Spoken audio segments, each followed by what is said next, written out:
Well, stepped right off and saddled on off, and Uncle Cleve dropped his jaw that she's the best I ever saw. She must be from Arkansas. Now I think Grandpa used to date her. Grandma says she still hates her. All the fellas stand up straighter in the presence of Sis Draper. Sis Draper is a daddy's daughter, plays a fiddle and daddy bought her, plays it like her mammy taught her. She's a traveling Arkansas.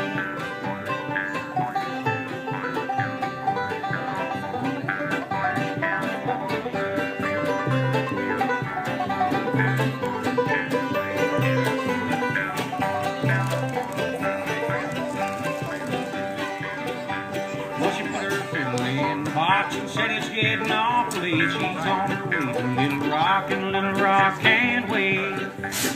So we all stood there in the yard, our hands all full of watermelon. We watched her leave and watched her go, just to wish we was in that way. Sis Draper is the devil's daughter, plays a fiddle daddy bought her.